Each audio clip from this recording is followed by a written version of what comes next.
Now, y'all know I was going to come back with this part 3. As you see the title, Parents Who Make Their Child Play Crazy to Get Their Check.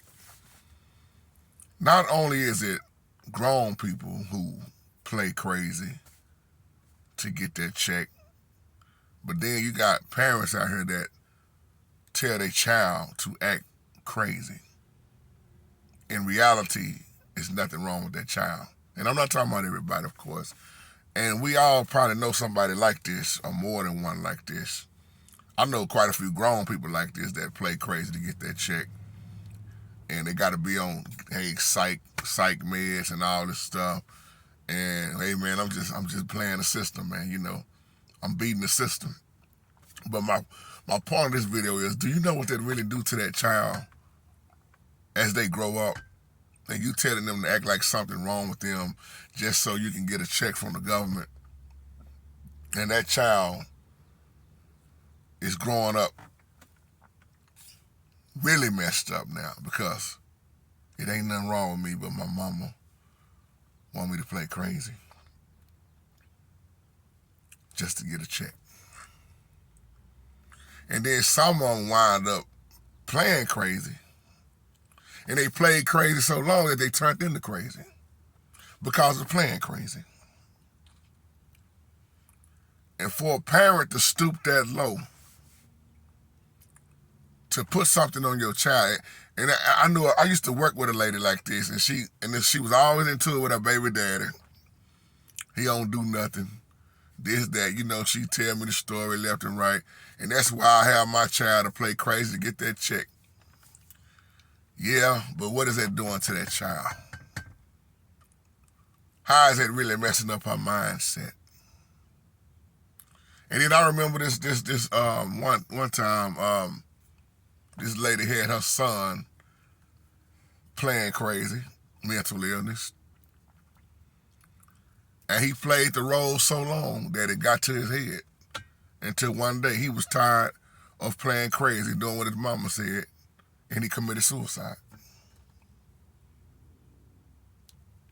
In reality, they knew it wasn't nothing really wrong with him. See, when you start saying remedial, that's something totally different.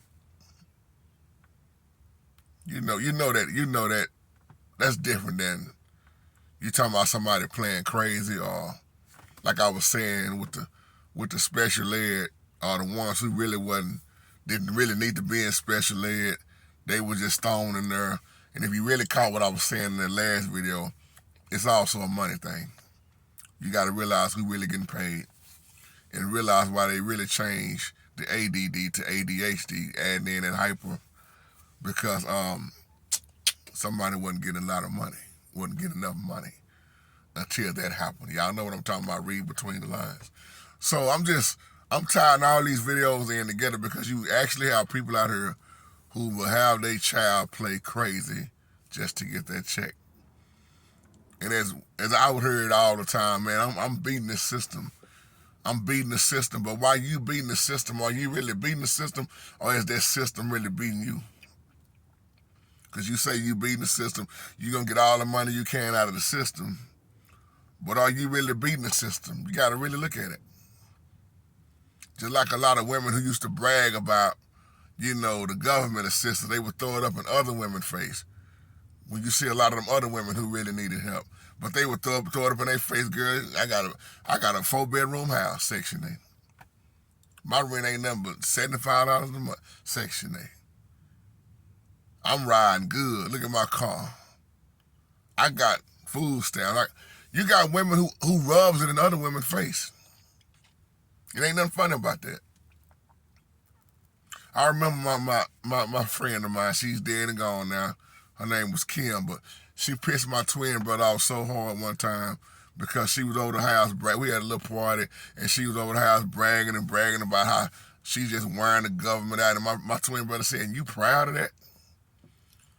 And she had fur coats and everything, bragging about her human hair that she buy, $400-$500 hair that she buys. I mean, she was just throwing it up in everybody's face, and my brother went off on her, my blood brother, my twin brother. And he just told her she was just so much of a gold digger and bragging about being on government assistance, throwing it up in other women's face. But you have women out here who are like that. Like I said, you got people out here, once again, who will make their child play crazy. Some folks just don't want to work. And that's what she would say. I ain't got to work. Throwing it up in everybody's face. All I got to do is go to the mailbox. This is back then before all that, before the online, what you call it, the direct deposit. You used to really have to wait on a check. And she would throw it up in people's face. And it's a lot of people now that still do that with that same mentality. They gonna use the system, and they gonna make their kids use the system. But my question is, once again, as I close, what is it really doing to that child while you're making them play crazy? Telling them they ain't normal. You can't be around other kids. You crazy, and then you go get the medicine. My mama making me take this stuff, and this stuff making me hallucinate, and I'm going crazy. I'm sweating. I don't know what's going on with my body, and there wasn't nothing wrong with you. You gonna have to give an account for that. I leave on that note. Y'all have a blessed day.